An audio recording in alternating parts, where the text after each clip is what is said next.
Bueno, ¿están viendo la presentación?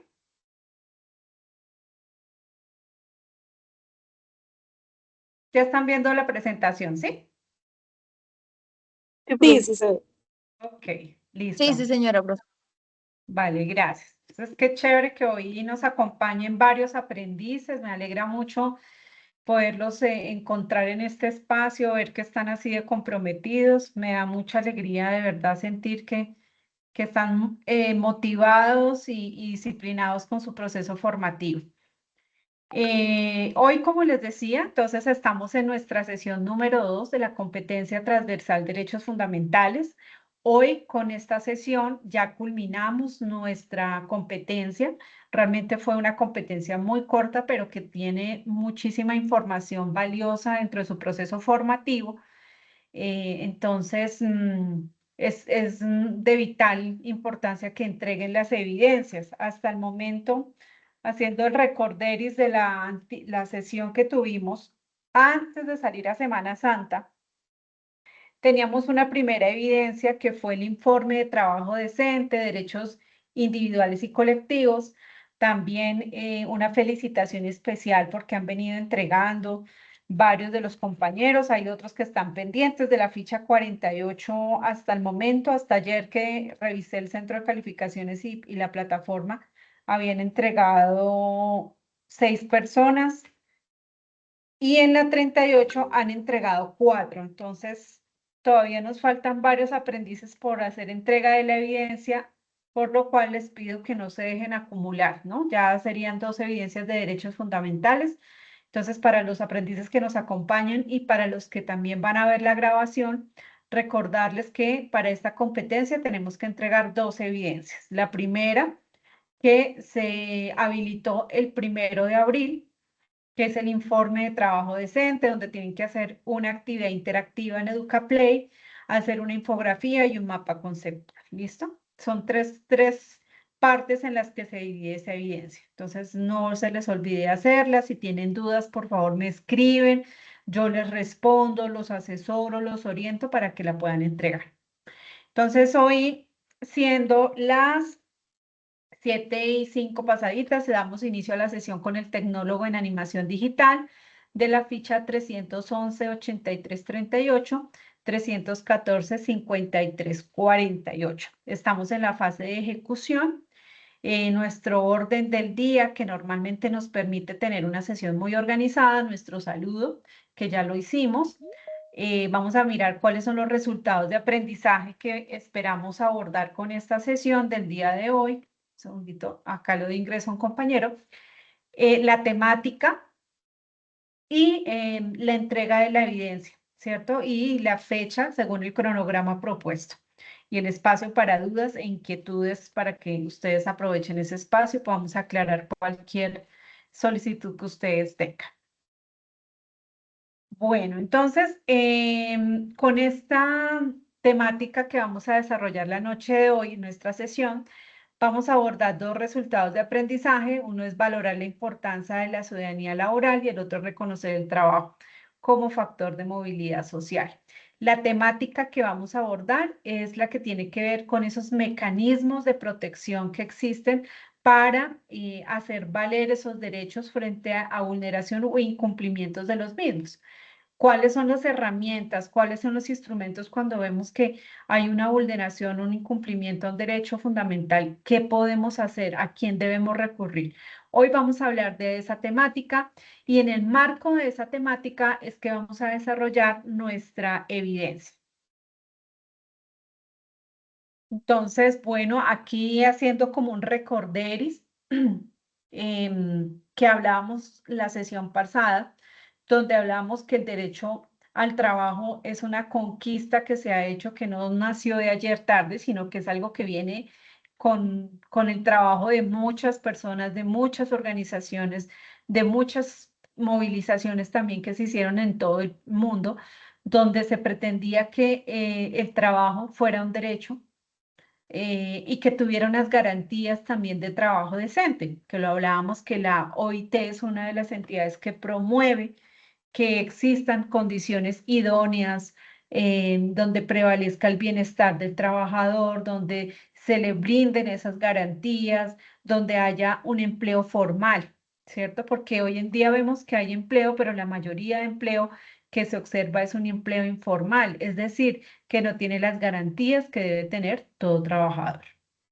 Entonces, pues importante reconocer que el trabajo se ha convertido en un derecho fundamental, reconocido en nuestro país y reconocido a nivel mundial, y que por ende nosotros también debemos velar y ser garantes de que ese derecho con todo lo que lo envuelve se haga cumplir. Por eso la competencia se llama ejercer derechos fundamentales en el marco del trabajo, ¿cierto?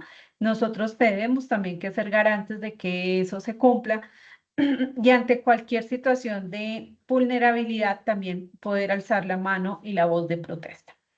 Entonces, quiero hacerles una pregunta, según lo que ustedes hicieron en su evidencia, lo que hemos venido trabajando. Quisiera que me dijeran cuál podría ser una violación a los derechos del trabajo. ¿Cuál creen ustedes que puede ser una violación?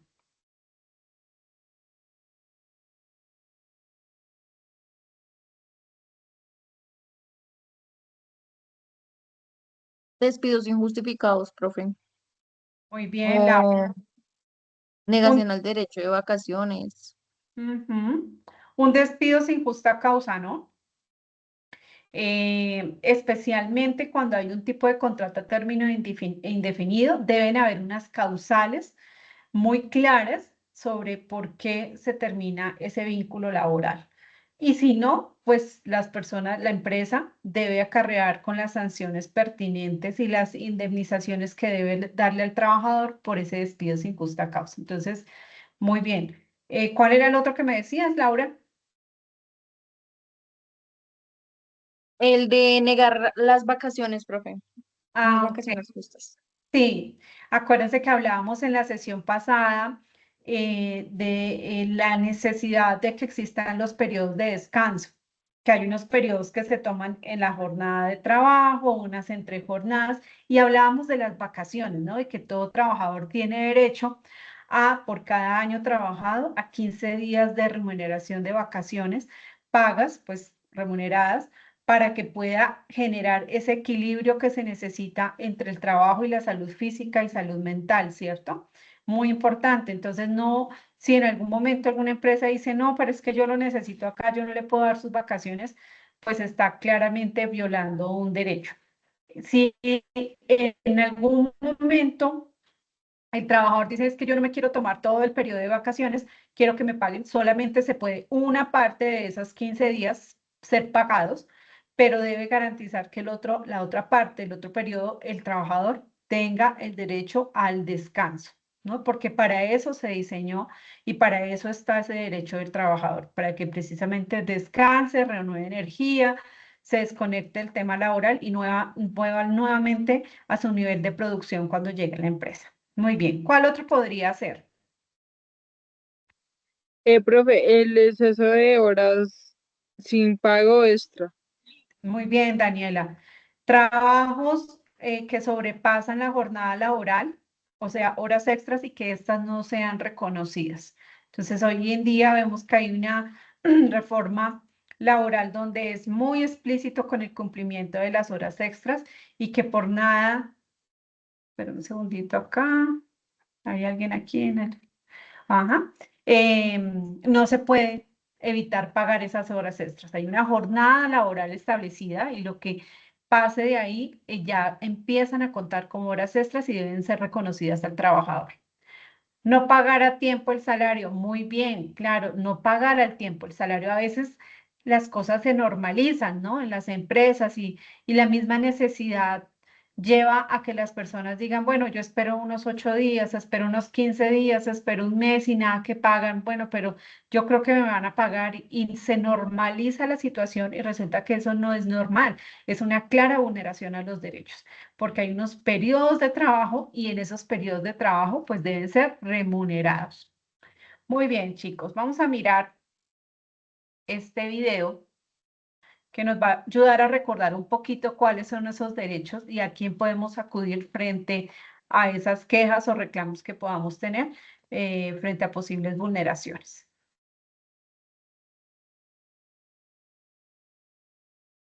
Vamos a mirar este que ya está listo. 500,000 pesos por medio de un contrato a término indefinido.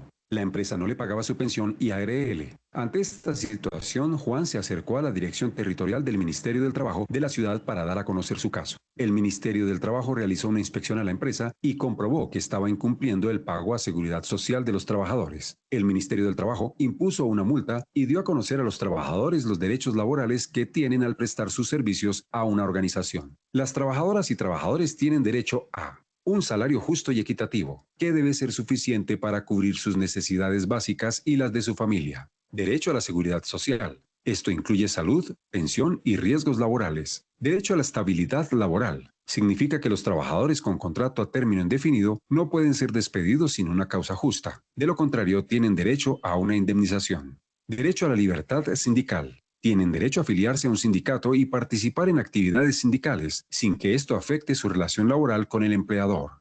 Derecho a la negociación colectiva. Este es un derecho que les permite negociar colectivamente con su empleador las condiciones laborales, salariales y de trabajo. Derecho a vacaciones remuneradas. Estas varían según la duración del contrato y la antigüedad en la empresa. Derecho a prestaciones sociales. Los empleadores tienen la obligación de pagar las prestaciones sociales a sus trabajadores. Estas incluyen el salario mínimo, horas extra, vacaciones, primas de servicio y las cesantías. Calzado y vestido de labor o dotación. Este es un pago en especie que el empleador hace al trabajador o trabajadora cada 4 meses y corresponde a un par de zapatos y un vestido completo adecuado a la tarea que desempeñe. Licencia de maternidad y paternidad. Es un tiempo de descanso al que tienen derecho las madres y padres trabajadores. Estimado trabajador, si sus derechos laborales están siendo vulnerados, no se quede callado. Acérquese a la Dirección Territorial de su ciudad o Inspección Municipal y presente su denuncia o queja. Un inspector del Trabajo y Seguridad Social adelantará una actuación administrativa por presunta violación a la normatividad laboral. Esta denuncia también puede tramitarse de manera virtual en la página web www.mintrabajo.gov.co seleccionando el enlace Erradicación de PQRSD. Bueno, entonces recordemos que la entidad, digamos, que se encarga de velar por esas relaciones laborales entre empresarios y trabajadores es el Ministerio de Trabajo. Ellos también, digamos que tienen la facultad de escuchar, de revisar, de orientar cuando hay una posible vulneración al trabajador. Es decir, que en todas las ciudades del país existe una territorial del Ministerio de Trabajo donde están a cargo unos inspectores que son los encargados de canalizar y de escuchar precisamente a los trabajadores cuando tienen una inconformidad o cuando manifiestan incumplimiento de los derechos del trabajo. Ellos lo que hacen es inmediatamente citar al jefe o al representante legal de la empresa y verifican y hacen pues una conciliación en primer momento, ¿no? Digamos que es el primer paso. Si ahí no se logra conciliar, pues ya se puede proceder a una demanda. ¿Listo? Pues ya la demanda es un poco más compleja, más larga, más demorada, entonces siempre se busca que en estos espacios de conciliación se pueda llegar a un acuerdo. Bueno, muy bien. En ese sentido, pues hemos observado que hay unos mecanismos de protección a los derechos humanos y de los derechos del trabajo, no solamente a nivel regional, sino también a nivel mundial. ¿Sí? Que existe un sistema que pretende dar ese apoyo para que esos derechos, en especial pues los que estamos hablando, los derechos del trabajo, pues no sean vulnerados. Y una de las entidades encargadas precisamente de esa función, de velar porque las normas se cumplan, pues es la OIT. ¿Y cómo lo hace la OIT? La OIT crea las normas internacionales del trabajo. Estas normas internacionales del trabajo son convenios y recomendaciones que adoptan todos los países que hacen parte de la OIT. ¿Y qué beneficios tienen? Pues uno, que les hacen esa asesoría permanente sobre cómo deben implementar las políticas que beneficien al trabajador sus políticas laborales y que deben estar precisamente alineadas con estas normas internacionales, ¿cierto? No puede ser capricho de alguien que diseñe una política laboral sin tener en cuenta esta carta de navegación que es las normas internacionales en el trabajo. ¿Y cuáles existen? Por ejemplo, aquí en la presentación citamos 4. Existe el convenio 9887, donde nos habla de que todo trabajador debe tener la libertad de asociación sindical, ¿cierto? De negociación colectiva, de poder agruparse y poder luchar en pro de los intereses que tienen de forma conjunta, no individual. Aquí prima lo general sobre lo particular. En el caso de nuestro país, la Constitución lo permite, creo que lo hablábamos en la sesión pasada, donde para formar, organizar una organización sindical se requieren 25 personas y que esta autorización de funcionamiento la da el Ministerio de Trabajo, ¿cierto? Que mínimo deben haber 25 personas, pero no solamente hablábamos de las organizaciones sindicales dentro de una empresa, sino que también hablábamos, y esto también hace referencia a ello, a que existen por profesiones, asociaciones donde buscan mejorar las condiciones de contratación, de vinculación de esas profesiones, por ejemplo, los ingenieros, los médicos, las enfermeras, donde se agrupan precisamente para luchar porque esa profesión tenga unas mejores condiciones de vinculación y de estabilidad laboral, por ejemplo, en el tema de la salud. Otro convenio importante que tiene dentro de esas normas internacionales es el convenio 100. Ese convenio 100 habla de las condiciones laborales que debe tener todo trabajador. ¿Cuáles son esas condiciones? Pues que exista un sistema de seguridad de salud en el trabajo.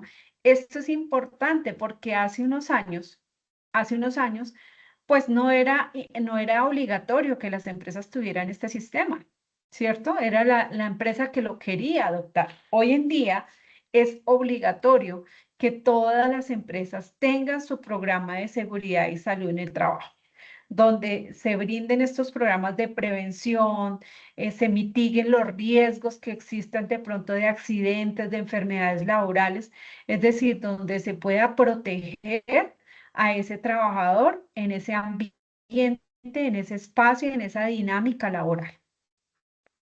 Que existan unas jornadas laborales razonables que le permita al trabajador, sí, trabajar, pero que también pueda compartir con su familia, tener ese tiempo que requiere de descanso, de esparcimiento, ¿cierto? Para que sea mucho más productivo. Y pues tener un salario que sea acorde a ese nivel de cualificación. ¿Qué quiere decir de cualificación? Pues que si yo me he formado, que si yo me he capacitado, que si tengo experiencia, pues deba también ser equitativo ese salario que yo devenga, ¿cierto? En nuestro país existen unas escalas salariales que normalmente la tienen los observatorios laborales de las universidades, en las gobernaciones también, ustedes lo pueden consultar, se llaman escalas salariales, que todos los días, todos los años se van actualizando. Esas escalas salariales lo que pretenden es ser una guía precisamente para que se establezca un salario justo, una remuneración justa para cada una de las profesiones que se desempeñan. El convenio 111 nos habla de la no discriminación. Entonces, la no discriminación habla de que las oportunidades laborales no deben ser solamente para unas personas, que no debe haber discriminación cuando se va a contratar una persona ni por género, ni condición, ni raza, ni religión, ni ideología política, ¿cierto? Que la persona debe ser contratada porque es competente en lo que hace, ¿cierto? No porque, ay, venga, yo lo contrato y agradézcame que lo estoy contratando. No, si usted es contratado es porque tiene un nivel de competencias tanto técnicas como blandas para desempeñarse en ese cargo, ¿cierto? Que haya igualdad de oportunidades, que si las personas que tienen una condición de discapacidad, por ejemplo, de movilidad reducida, es decir, que tienen silla de ruedas, pues que las empresas también hagan esos ajustes razonables para que la persona pueda desplazarse si la van a contratar, pueda desplazarse dentro de la misma espacio de la empresa, pueda ir al baño, que el baño esté acondicionado para la persona que tiene discapacidad, ¿cierto? Que tenga apoyabrazos, todo este tema que hoy en día muchas entidades asesoran a los ministerios, asesoran también a las empresas para que puedan dar esos ajustes razonables y todos podamos generar una dinámica laboral incluyente, ¿cierto? Incluyente. Otro convenio que nos habla la OIT es el convenio 82 y ese hace referencia a esas peores formas donde contratan a la población infantil, los niños, las niñas y los adolescentes. No solamente es erradicarlo, sino que también es caracterizar cuáles son esas peores formas en las que se están viendo los niños instrumentalizados para generar ingresos para los adultos, ¿no? Sabemos que los niños, las niñas y los adolescentes, los derechos de esta población son los únicos derechos que están por encima de los demás, porque son sujetos de protección especial, ¿sí? Y que deben estar desarrollando todo su proceso y sus etapas de crecimiento adecuadas, que no es normal ver un niño de 7, 8 años, 9 años trabajando en un semáforo. O sea, eso no debe ser la cotidianidad y volvérsenos paisaje, sino que eso es una situación de clara vulneración de derechos frente a un sujeto de protección especial. Entonces, la OIT, dentro de sus normas internacionales, tiene que existen unas peores formas de trabajo infantil. En nuestro país existe una política de erradicación de trabajo infantil. ¿Quién la articula? ¿Quién la hace? Pues el Ministerio de Trabajo y también con otras entidades de forma interinstitucional como el ICBF, como la Policía de Infancia y Adolescencia, todas las entidades que están encargadas precisamente de velar porque los niños tengan un desarrollo ideal en su etapa de crecimiento y no estén haciendo actividades que no son acordes a su edad ni a sus etapas. Entonces, miren que este tema de lo que hacemos en nuestro país en el tema de políticas laborales no es un tema de que es el capricho de alguien, sino que esto ya viene muy normatizado desde la parte de las entidades internacionales y que esto, vuelvo y reitero, se vuelve esa carta de navegación que nos permite generar políticas laborales acordes a estas normas, ¿sí? Entonces, esto es como la primera instancia que blinda. ¿Y esto qué nos permite? Pues que absolutamente todos podamos tener acceso a mejores condiciones de trabajo, a mejores condiciones en cuanto a salario, en cuanto a seguridad y salud en el trabajo, en cuanto a jornadas de descanso, y y si existe alguna vulneración, pues las mismas agrupaciones sindicales puedan escalar esa queja ante la OIT. ¿Sí? Recordemos que la OIT es una organización tripartita. ¿Qué quiere decir eso? Que tiene tres actores fundamentales, que está el sector trabajo, el sector empleador y el sector gobierno. Se sientan a la mesa y escuchan también las quejas que pueden suscitarse de este mercado laboral, de las relaciones de vínculo laboral. Bueno, pero ¿cómo realiza la OIT estos convenios? Ustedes dirán, pero ¿para qué me sirve eso? Sí es necesario saberlo.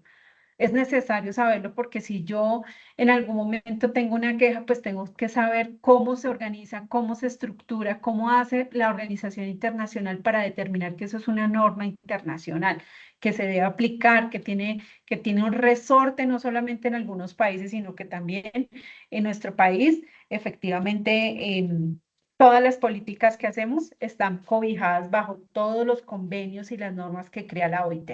Entonces, la OIT tiene como un paso a paso para crear esas normas internacionales. Lo primero que hace es identificar el problema. Por ejemplo, a la OIT a la mesa de la OIT llegaron muchas quejas sobre la minería y cómo la minería en diferentes países se ha convertido en un sector económico que vincula jóvenes para trabajar en condiciones precarias, que es un empleo informal, que no tiene garantías.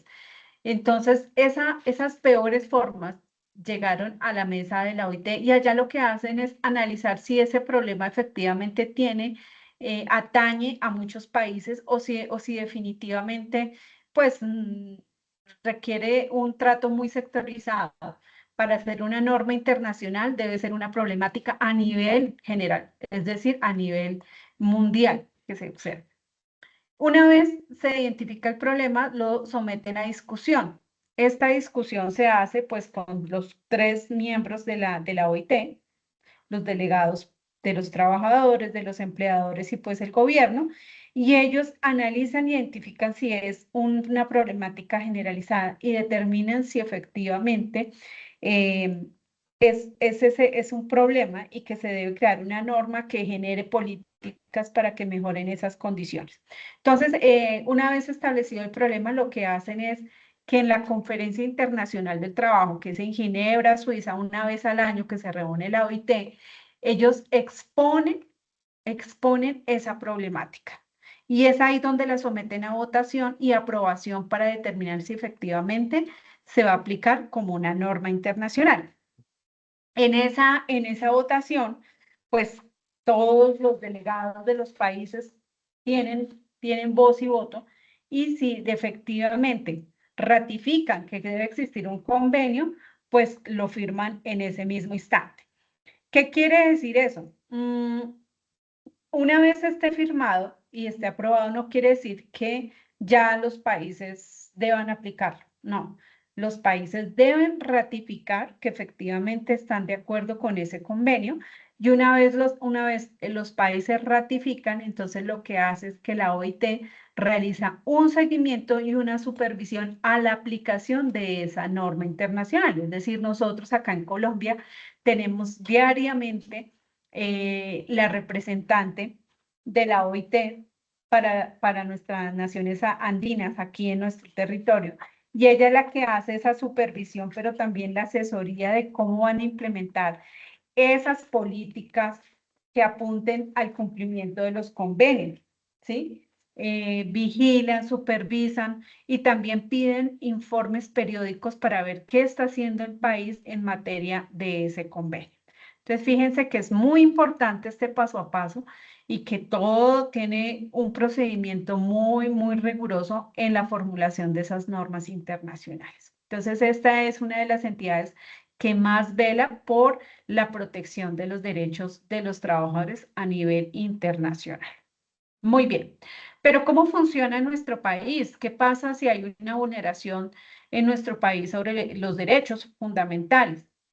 En nuestro país también existen mecanismos e instrumentos que nos permiten hacer valer y garantizar el buen uso de esos derechos fundamentales en el trabajo y en cualquier área de nuestra vida. Uno de ellos es la acción de tutela, que está también contemplado en la Constitución Política de Colombia. La acción de tutela es un mecanismo que nos permite hacer garantizar que los derechos se cumplan. Pero ¿cuáles derechos? Los derechos fundamentales. Solamente los derechos fundamentales son los que se pueden tutelar. ¿Y cuáles son los derechos fundamentales? De pronto ustedes los han escuchado, que la vida, que la integridad social, la igualdad, el reconocimiento de personería jurídica, la libertad de conciencia, la religión, la educación, ¿cierto? La escogencia de una profesión, el trabajo, el derecho a la honra, al buen nombre, todos esos son derechos fundamentales. ¿Y cómo sabemos que son derechos fundamentales? Ustedes se pueden remitir a la Constitución Política de nuestro país y ahí ustedes se van a dar cuenta cuál de esos hacen parte como derechos fundamentales. Hoy escuchaba yo en el noticiero que ahorita por cada 5 tutelas que se presentan, 3 son en el tema de la salud, porque pues es el derecho que vemos que está siendo actualmente más vulnerado porque las personas no tienen acceso a los medicamentos, y entonces este mecanismo les ayuda a que puedan agilizar Lo que pasa es que ya han llegado demasiadas tutelas y pues eso también acarrea un trabajo administrativo, lo que hace que se acumulen muchas y de pronto no se pueda dar la respuesta en el tiempo requerido. Es algo muy importante. Esta acción de tutela es un mecanismo que se aplica precisamente para los derechos que son vulnerados o amenazados por acción o por omisión de cualquier entidad pública, ¿sí? Y su fallo procede casi que de inmediato. Una tutela no puede demorarse más de 10 días en darle una respuesta de fondo a la solicitud que está siendo presentada. Por eso es un mecanismo supremamente rápido que la gente opta para poder hacer valer esos derechos. En el tema de trabajo también aplica. Recordemos que el trabajo es un derecho fundamental. Cuando hay una violación a un derecho fundamental, podemos aplicar la acción de tutela. La acción de tutela no es necesario que la haga un abogado, ¿cierto? Cualquier persona puede presentar una acción de tutela. De hecho, en el material formativo que ustedes tienen en la plataforma Sayuna, van a encontrar también un esquema de cómo se hace una tutela, como un borrador, y les va a servir a ustedes incluso de guía. Puede ser que en este momento no lo requieran, pero más adelante de pronto lo llegan a solicitar y ustedes ya tienen una idea de cómo se estructura una tutela. Esa tutela es importante tener en cuenta que debe tener pues unos hechos donde usted enumere cada una de las situaciones que presentaron y que lo lleva a que ese derecho, y hay que colocar qué derecho, perdón, en la acción de tutela, qué derecho se está haciendo, cuál es el derecho que está siendo violado, y ese es el que debe registrarse en la acción de tutela, describir las peticiones, tener pruebas sobre lo que se está diciendo, ya sean documentales, digitales, en físico, pero poderlas adjuntar esa acción de tutela. Debe ser una tutela muy bien estructurada, digamos que no tanto en el lenguaje, sino más bien como en las pruebas, en contar qué es lo que está pasando, en tener claro cuál es el derecho que se está vulnerando, porque de lo bien que esté estructurada, pues depende también que el juez admita la tutela, porque el juez puede leerle y decirle, no, esto no es un derecho fundamental, pues esta tutela no procede, ¿cierto? Y la devuelve. Entonces debe estar muy bien fundamentada y sobre todo debe tener claro cuál es el derecho fundamental que se está vulnerando. Como les decía, pues una acción de tutela se presenta ante un juez, ¿cierto? Y puede presentarla cualquier persona. Hay unos casos especiales en los que la acción de tutela se puede presentar de forma verbal, no necesariamente por escrito. ¿Cuáles son esos casos? Cuando el solicitante no sabe escribir. Si la persona que quiere, el ciudadano, quiere poner una acción de tutela, el trabajador, pero no sabe escribir, pues él lo puede hacer de forma verbal y el juez está obligado a recibirla de esa manera. Cuando sea menor de edad, casi siempre los menores de edad están bajo la tutela o la custodia de un mayor de edad, pero cuando a veces ese mayor de edad es precisamente el que vulnera o violenta esos derechos, pues el menor de edad puede acercarse a un juzgado y también es recibida esa acción, de esa petición que está solicitando por esa vulneración de derechos. Cuando exista una urgencia de protección inmediata, también en esta situación se recibe la acción de tutela de forma verbal. Muy bien. Otro mecanismo que utilizamos mucho y que también es muy común es el derecho de petición. El derecho de petición es otro mecanismo que también se utiliza cuando una persona de pronto tiene una petición, una queja, un reclamo frente a cualquier autoridad. Y es una forma, digamos, respetuosa de poder presentar esa queja o petición. Hoy en día nosotros vemos que hay muchas entidades que utilizan medios tecnológicos para recepcionar esas quejas. Por ejemplo, tienen que va a hacer una petición en entidad, entonces le dice, hágalo por la plataforma, ya en el módulo de peticiones, quejas y reclamos, ¿sí? Casi que muchas, casi yo podría decir que la mayoría de entidades tienen en sus plataformas este medio tecnológico electrónico que les permite registrar esas peticiones, quejas y reclamos. Así sea que usted la radique de forma electrónica o de forma física, le dan el mismo trato de un derecho de petición. ¿Qué quiere decir que le den el mismo trato? Pues que las condiciones de respuesta deben ser las mismas. Entonces, 15 días hábiles se puede demorar esa respuesta ante esa petición que usted está presentando. Cuando pues es una queja, un reclamo, la empresa puede demorarse 15 días en darle respuesta a ese derecho de petición. Pero a veces se presenta que el derecho de petición requiere una respuesta mucho más profunda, más de fondo frente a lo que usted está pidiendo, y la entidad puede darle una respuesta parcial y decir que se va a tomar otros 15 días para poder resolver ya de forma definitiva su solicitud. Entonces, a veces estos 15 días se pueden convertir en otros 15 días, lo cual nos daría 30 días hábiles para una respuesta a un derecho de petición, que cuando es algo urgente, pues puede ser bastante bien. Bueno, otra cosa que se me olvidó decirles, ¿qué pasa cuando la empresa no contesta el derecho de petición? Entonces, ese derecho de petición, si nosotros consultamos en nuestra constitución política, nos damos cuenta que el derecho de petición es un derecho fundamental, así como lo es la vida, la educación, el trabajo. El derecho de petición también es un derecho fundamental. ¿Qué pasa si la empresa no lo contesta? Pues en ese caso se tipifica como una clara vulneración a un derecho fundamental. Entonces, ¿qué podemos hacer cuando hay una vulneración de un derecho fundamental? ¿Quién me dice? ¿Qué mecanismo utilizo cuando hay una violación a un derecho fundamental? Tutela. Exacto, muy bien. Procede la acción de tutela. ¿Listo?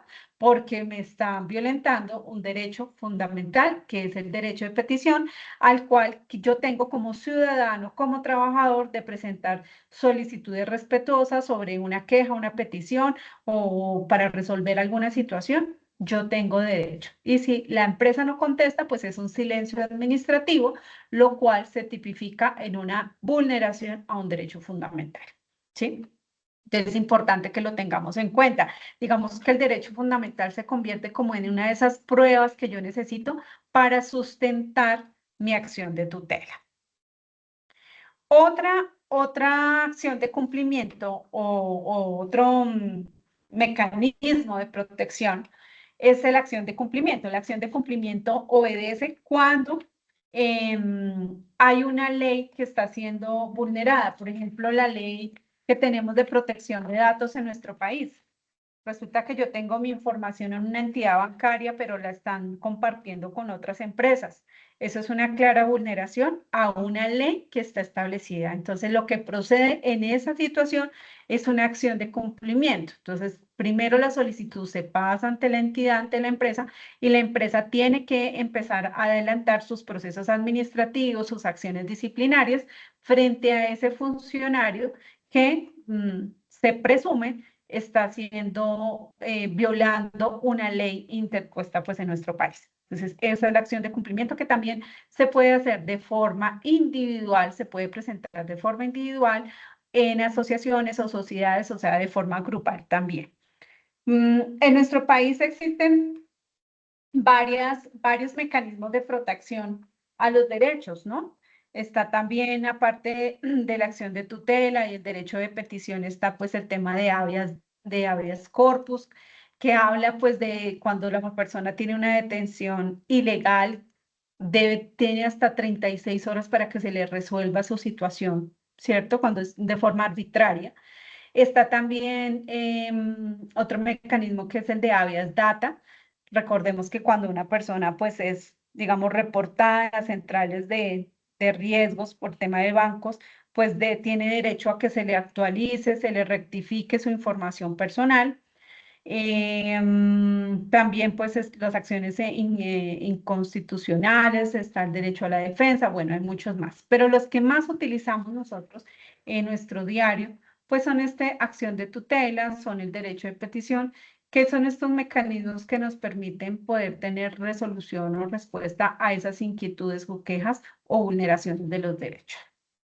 Vamos a mirar acá este video que nos va a permitir ir resumiendo un poco esta temática.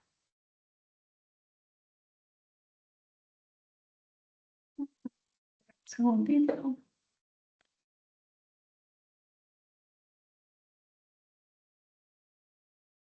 Chum, chum.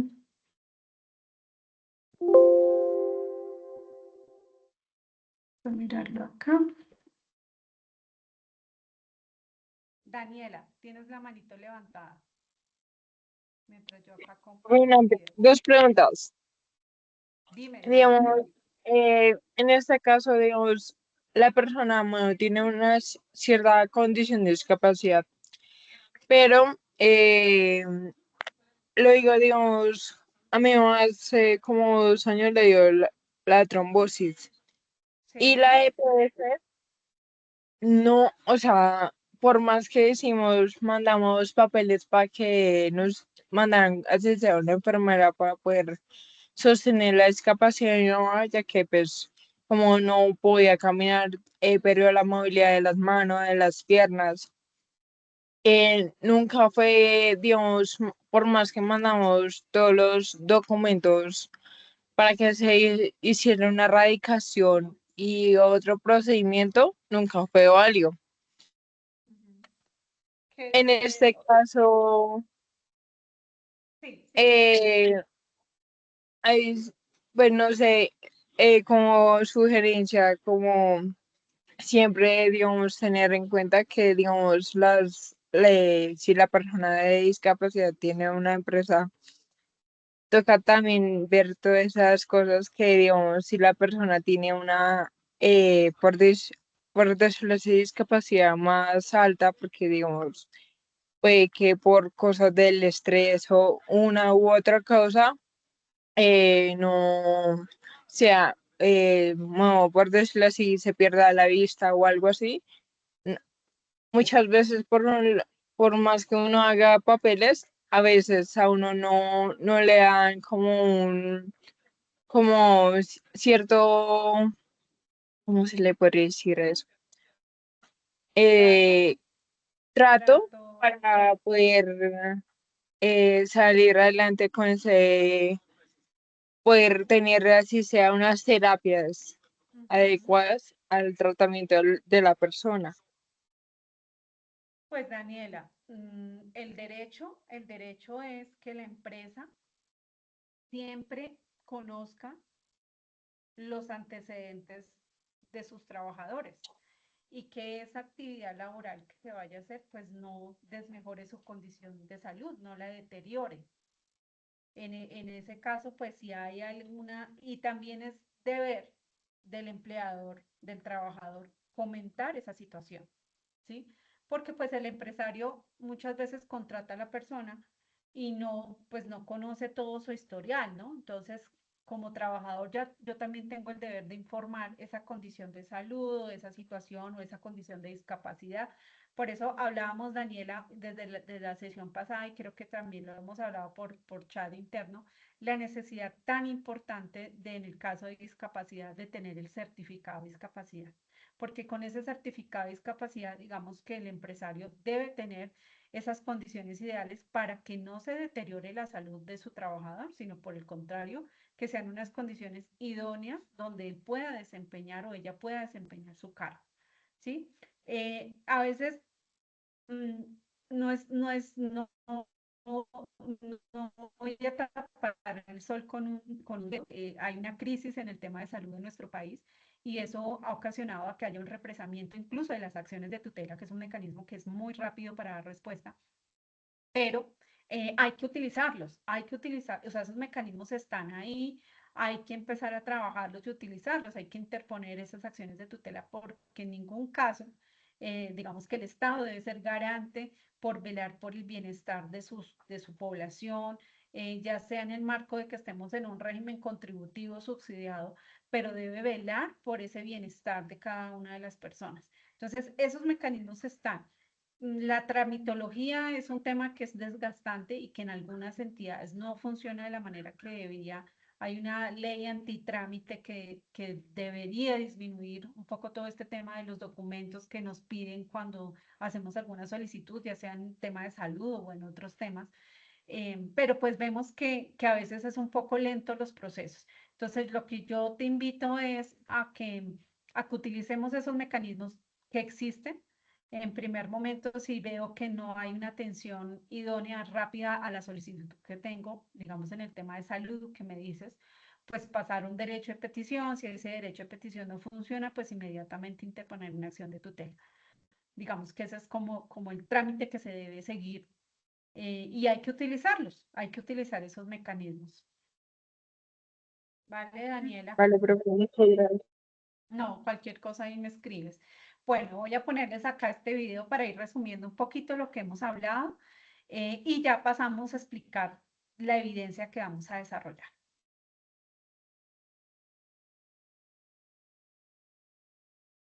¿Están escuchando el audio o están viendo la pantalla? Creo que no la están viendo. Espérenme un segundo. Yo les comparto con audio.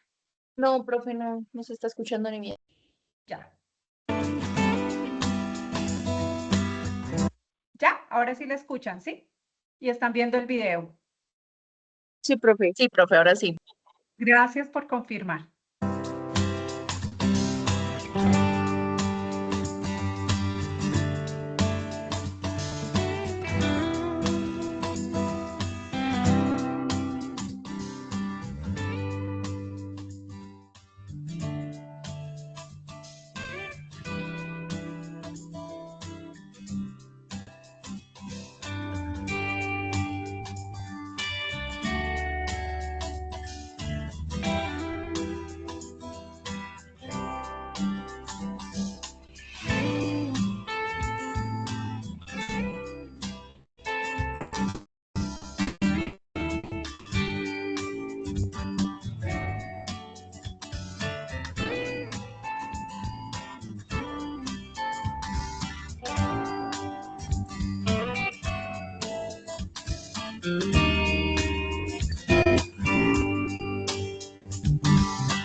Bueno, entonces esta información y el video que vimos nos permite, lo que hemos hablado en la sesión y el video nos va a permitir tener ya un insumo muy importante para desarrollar nuestra evidencia. Entonces, ¿cuál es la evidencia que vamos a hacer?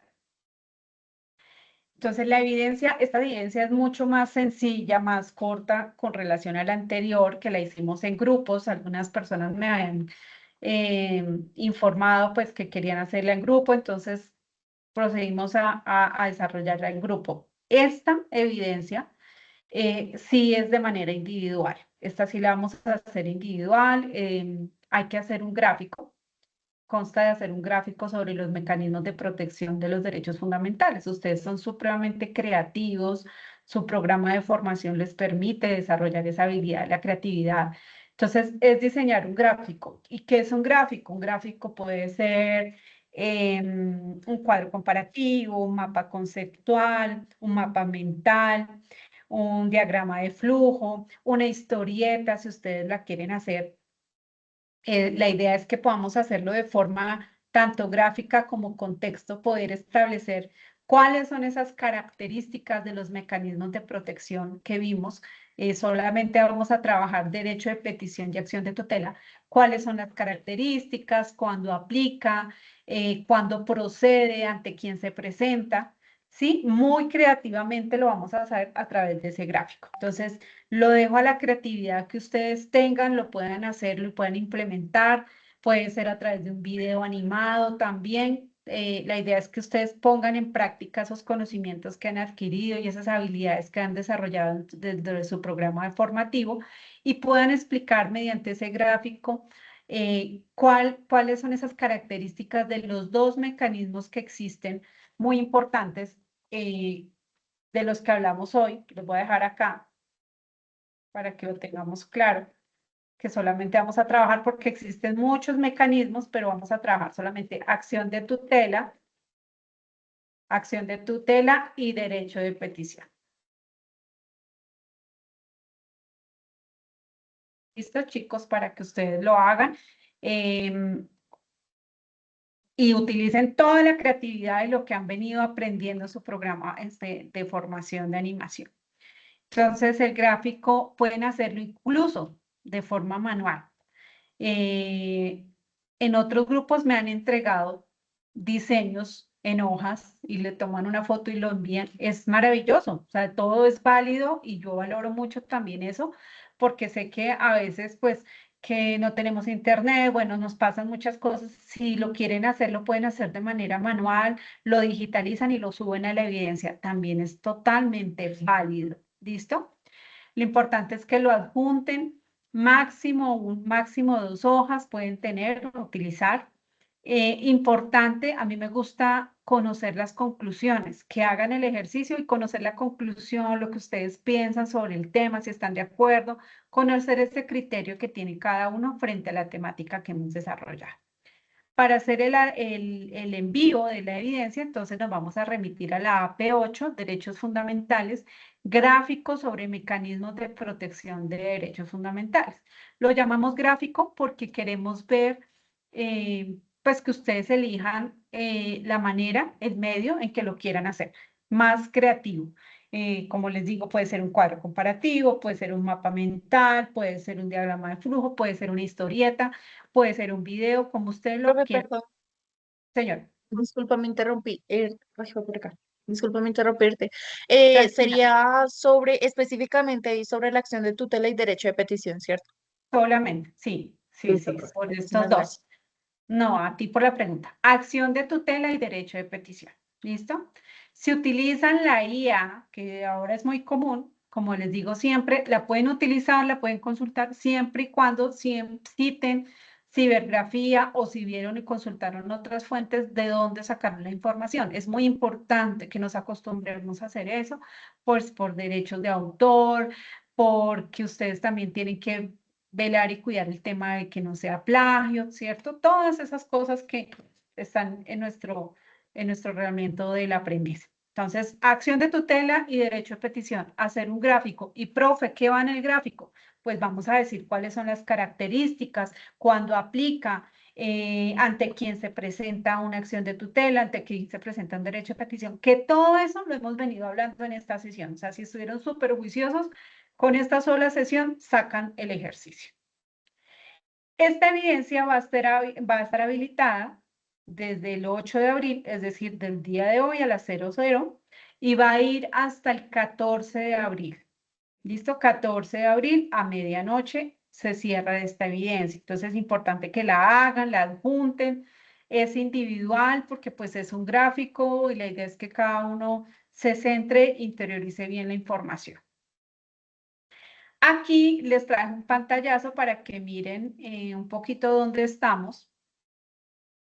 Aquí estamos en la AP8. Recuerden que el material de formación está ahí, de derechos fundamentales también, consúltenlo. Ahí está también toda la información, que es un derecho de petición, que es una acción de tutela. Métanse en el cuento. Miren que este tema para su vida profesional ya como animadores, independientemente si van a montar su propia empresa, si van a ser microempresarios o van a ir a emplearse, es importante que lo conozcan. Y aquí en evidencias, pues están las dos evidencias que están ahí junticas, las dos de derechos fundamentales, ciudadanía laboral, que fue la primera que vimos, la sesión que tuvimos antes de salir a Semana Santa, y la de gráfico de mecanismos, que es la de la noche de hoy. ¿Listo? Ahí están las dos de derechos fundamentales. Con estas evidencias ya abordamos los 4 resultados de aprendizaje, es decir, ya finalizamos nuestra competencia. Una vez se cumplen los términos del cronograma, ya vamos a proceder a calificar los resultados de aprendizaje en Sofía Plus para que ustedes ya puedan aprobar la competencia de derechos fundamentales. Y aquí está pues la ruta donde deben hacer el adjunte, está el instrumento de evaluación que también ahí les trae información sobre lo que se va a evaluar en la gráfica. ¿Listo? Bueno, abro el espacio para dudas, inquietudes, quejas, reclamos, felicitaciones.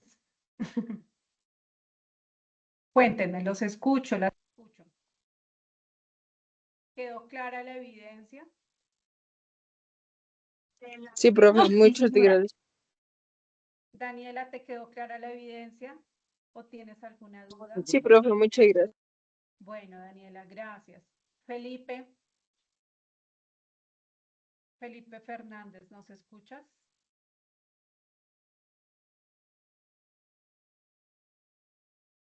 Melissa, Nicolás, Nicole, Sandra, Sara. Sí, señora, quedó claro. Bueno, Sí, perfecto. profe, quedó claro.